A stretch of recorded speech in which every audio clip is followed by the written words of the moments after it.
Babus sifatis sholah, bab mengenai sifat sholat. Sifat sholat itu termasuk di dalamnya sunnah dan rukun sholat. Rukun dan sunnah sholat. Artinya yang dilakukan oleh Nabi Shallallahu Alaihi Wasallam ketika beliau sholat. Dikatakanlah sifatus sholatun Nabi Shallallahu Alaihi Wasallam. Hadis yang pertama dari Abu Hurairah radhiyallahu anhu. Nah, mohon izin kalau mau ditulis nomor-nomornya, ini penting sekali. Kalau dalam Bukhari itu nomor hadisnya adalah 757. 757. Kalau dalam Muslim nomor hadisnya itu 397.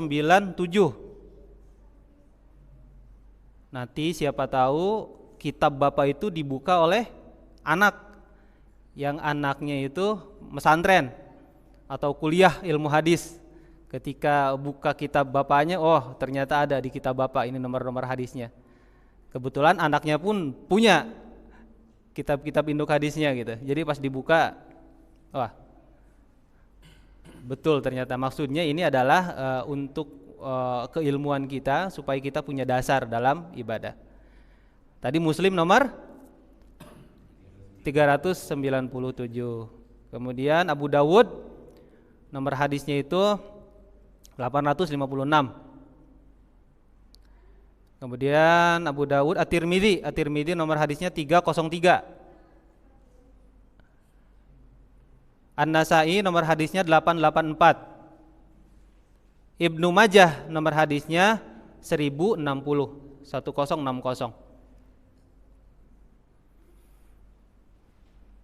Baik, tentunya hadis ini itu yang dicatat oleh Imam Ibnu Hajar Al-Asqalani tidak lengkap. Ya. Hadis ini tidak lengkap. Jadi ada hadis sebelumnya. Ada hadis sebelumnya. Ada perkataan Nabi sebelumnya. Istilah kata ada asbabul wurud. Ada sebab-sebab Nabi Shallallahu alaihi wasallam mengucapkan perkataan ini. Jadi ceritanya ada salah seorang sahabat yang masuk bareng bersama Nabi ke dalam masjid. Kemudian sahabat ini melakukan sholat. Setelah melakukan sholat, dia mengucapkan salam kepada Nabi. Assalamualaikum ya Rasulullah. Kata Nabi, waalaikumsalam. Terus Nabi ngomong sama orang itu, irji fasolli fa innaka lam tusolli.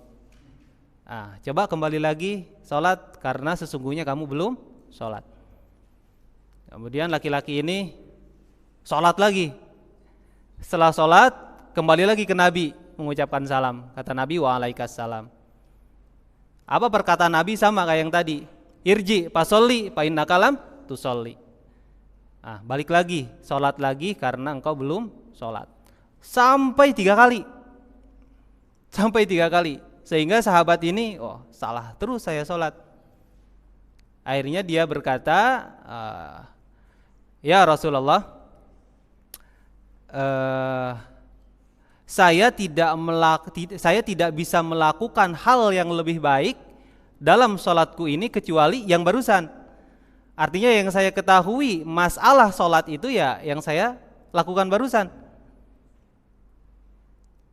Kata Nabi Shallallahu Alaihi Wasallam, kata sahabat tersebut, Fa'alimni, maka dari itu ajarkanlah aku wahai Rasulullah.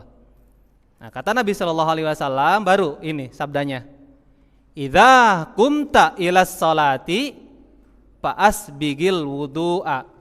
Apabila kamu mau melaksanakan salat, maka sempurnakanlah wudu.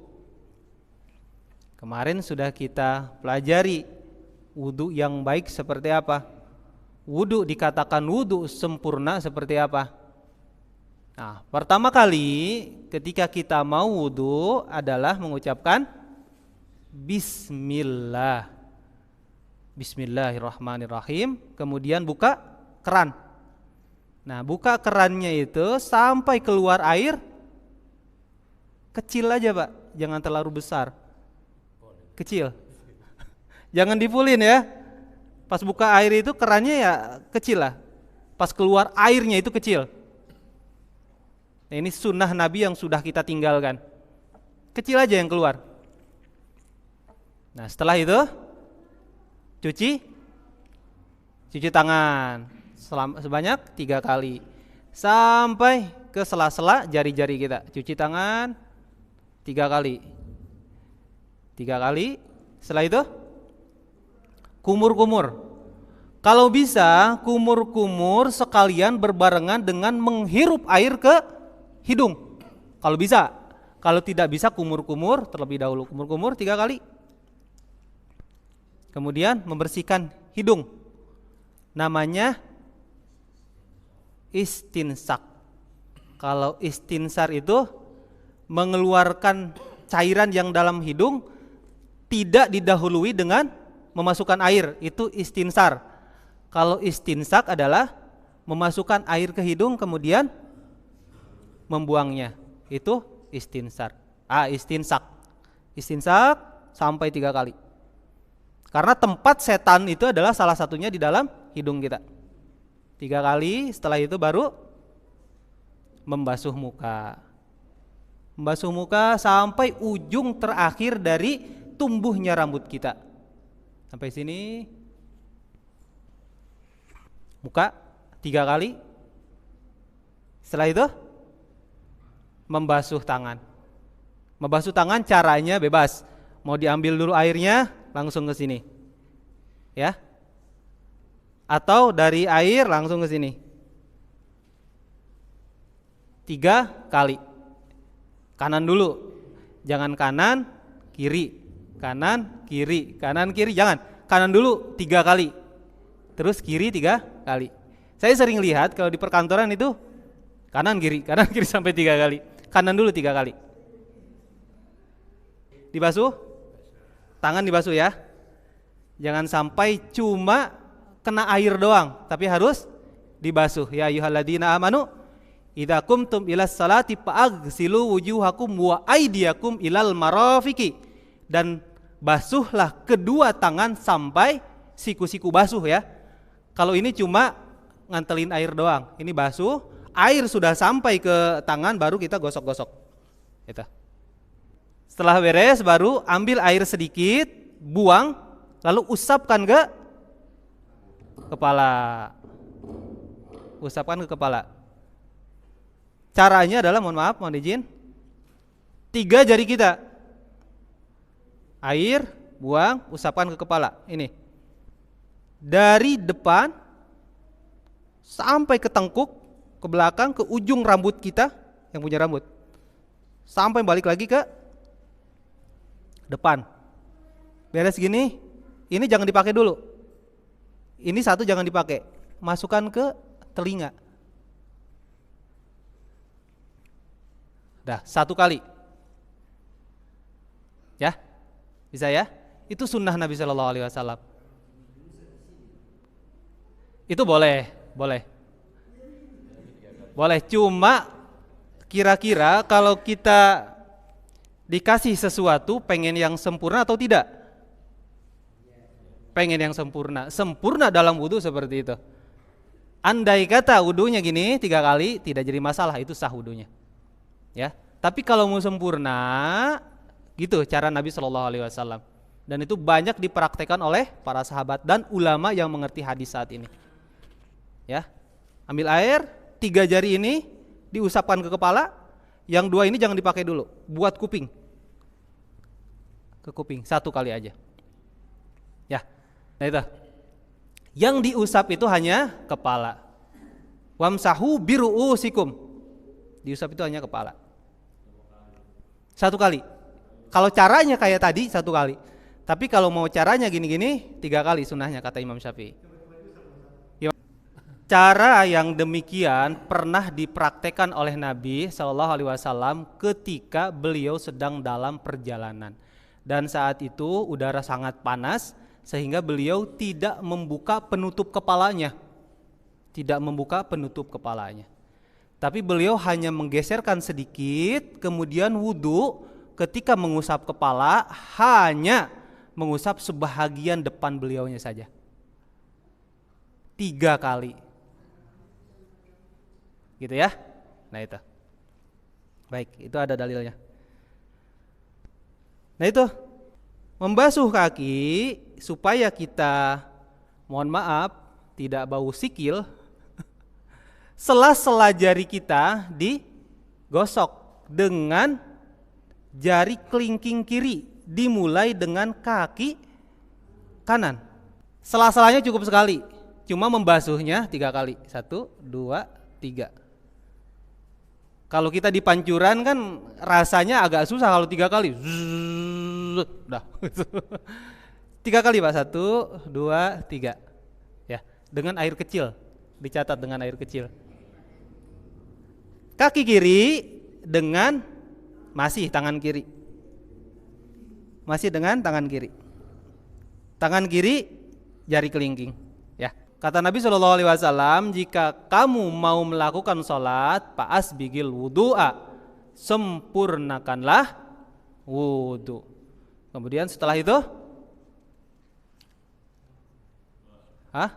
Tsummas takbilil kiblata, kemudian menghadap kiblat. Menghadap kiblat dulu sampai tenang, kita sudah siap, baru fakabbir, bertakbirlah. Maksudnya adalah takbiratul ihram, Allahu akbar. Nah itu masuk ke rukun pertama sholat. Masuk ke rukun pertama sholat. Pertama kali kita sholat adalah ketika kita takbiratul ihram, Allahu akbar. Kemarin sudah dibahas kan? Wa tahrimuha at-takbiru, yang mengharamkan sholat itu adalah takbiratul ihram. Setelah takbiratul ihram, haram yang lainnya kecuali apa yang kita baca dan apa yang kita gerakan ketika kita sholat. Nah itu rukun pertama dimulai. Dan Allahu Akbar ini jangan sampai lupa, jangan sampai tidak terdengar oleh diri sendiri. Ya, Allahu Akbar. Minimal kita sendiri yang mendengar apa yang kita ucapkan, takbiratul ihram. Ya, kemudian kata Nabi SAW apa? Tsumma qra, kemudian baca. Ma tayassara ma'aka minal Qur'an. Bacalah apa yang engkau ketahui yang mudah-mudah dari ayat-ayat Al-Qur'an. Dalam sabda Nabi yang lain dikatakan bahwa la sholata liman lam yaqra bi Fatihatil kitab. Tidak sah salat seseorang apabila dia tidak membaca Al-Fatihah. Tuh, rukun keberapa? Kedua. Tadi takbiratul ihram sudah masuk. Rukun yang kedua, baca Al-Fatihah. Rukun yang ketiga sekarang, tsummarka, kemudian ruku. Hatta tatma'inna raki'an, sampai tumaninah dalam ruku. Hati-hati, itu ada 2 rukun ketika kita ruku. Rukunya sendiri dan tumaninah dalam ruku. Jangan buru-buru membaca subhana rabbiyal azimi sebelum kita merasa tenang ketika kita ruku. Ya.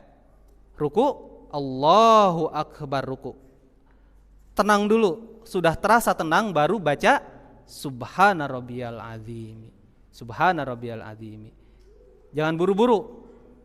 Belum ruku kita sudah baca subhana rabbiyal azimi.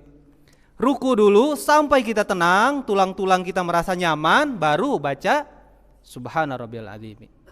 Ya, jadi Allahu akbar, ruku dulu sampai tulang-tulang kita itu merasa ada di posisi yang memang seharusnya, baru baca itu. Itu rukunnya. Rukun itu rukunya dan tumaninah dalam ruku. Ya. Kalau baca subhana rabbiyal aziminya itu adalah sunnah. Yang rukun itu jangan sampai ditinggalkan. Kemudian setelah itu, ya, sumarfa, kemudian bangun dari ruku. Hatta tastawiya wa tatma'inna qaiman, sampai tulang sulbi kita itu merasa lurus kembali. Sami Allahu liman hamidah. Jangan sampai lupa. Hatta tatma'inna qa'iman, sampai kita merasa nyaman ketika kita i'tidal. Baru sami Allahu liman hamidah. Setelah nyaman, Rabbana walakal hamd. Mil as-samawati wa mil al-ardi wa mil amasi tamin syai'im ba'du. Setelah itu baru summasjud, sujud. Sujud hatta tatma'inna sajidan, sampai kita merasa tenang ketika kita sujud. Ya. Kayak tadi konsepnya. Jangan dulu baca subhana rabbiyal a'la sebelum kita merasa tenang ketika kita sujud. Sujud sudah terasa menempel semua 7 anggota badan kita. 1, 2, 3, 4, 5, 6, 7. Bayangin itu yang 7 apa aja. Sampai merasa situ sudah nempel semua, sampai jari-jari kaki kita itu seolah-olah menghadap kiblat semuanya, baru subhana rabbiyal a'la. Subhana rabbiyal a'la. Subhana rabbiyal a'la. Setelah itu sumarfa hatta tatma'inna jalisan. Kemudian bangun dari sujud sampai tenang ketika kita duduk. Duduk apa itu? Julus baina sajdatain, duduk di antara 2 sujud.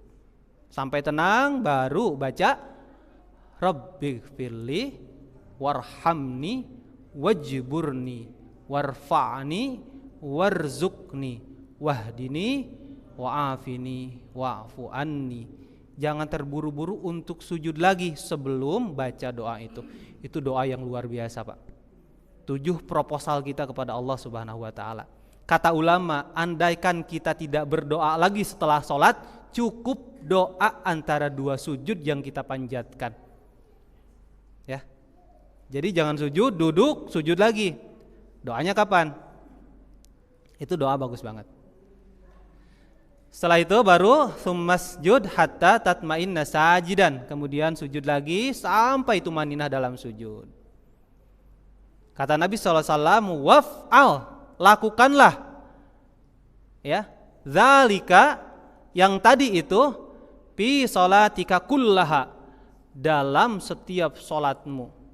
Jadi kalaupun misalkan zuhur 4 rakaat, rakaat yang pertama seperti itu, kedua seperti itu, ketiga seperti itu, keempat seperti itu. Ya. Nah itulah yang disebut sebagai rukun sholat. Itu rukun ketika kita sholat. Kalau kita belajar fikih Syafi'iyah, terutama fikih yang paling dasar, yaitu kitab Safinatun Najah, apa?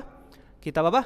Safinatun Najah, disebutkan bahwa arkanus sholati sab'ata asyara, kan gitu. Rukun sholat itu ada 17. Yang pertama adalah, ini menurut Safinah ya, yang pertama adalah niat. Yang kedua takbiratul ihram. Yang ketiga berdiri bagi yang mampu. Yang keempat baca al-Fatihah. Yang kelima ruku. Yang keenam tumaninah dalam ruku. Yang ketujuh i'tidal. Yang kedelapan tumaninah dalam i'tidal. Yang kesembilan sujud. 10 tumaninah dalam sujud. 11 duduk antara 2 sujud. 12 tumaninah dalam duduk. Ya. Kemudian yang ke-13 sujud lagi. Nah, disebutkan di situ adalah di Safinah itu. Jadi sujud itu termasuk rukun, baik yang pertama atau yang kedua ya. Rukunnya disebutkan 1 kali di situ. Cuma itu disebutkan dan belum disebutkan dalam hadis ini. Yang ke-13 itu adalah tasyahud. Tasyahud. Dari at-tahiyatul mubarakatus shalawatut thayyibatu lillah sampai asyhadu alla ilaha illallah wa asyhadu anna muhammadan abduhu wa rasuluh, sampai situ. Itu yang ke-13. Yang ke-14 duduk. Duduk. ketika tahiyat itu duduk, jangan berdiri maksudnya gitu. Sampai penjelasannya seperti itu supaya kita tidak keliru. 14. Ke-15, sholawat atas Nabi Shallallahu Alaihi Wasallam. Minimal Allahumma sholli ala Muhammad wa ala ali Muhammad. Minimal itu yang kita baca. 15. 16, salam. Salam yang pertama, assalamualaikum. Salam yang pertama.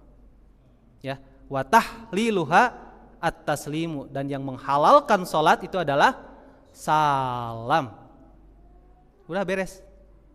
Yang ke-17, tertib. Tertib. Jangan sujud sebelum ruku. Itu tertib, ya. Dan kalau ada sholat kita yang tertinggal dari yang salah satu itu, tidak ada yang bisa menggantikannya kecuali mengulangi sholat. Tidak bisa digantikan oleh sujud sahwi. Aduh, saya lupa Al-Fatihah tadi gitu kan. Sujud sahwi, nggak bisa kecuali mengulangi sholatnya. Berdasarkan hadis ini kan, irji fasolli fa innaka lam tusolli, kata Nabi. Kembali lagi, lakukan sholat kembali karena engkau belum melakukan sholat. Karena Nabi Shallallahu Alaihi Wasallam melihat sahabat itu ada salah satu rukun yang tertinggal di situ. Ya, nah itu.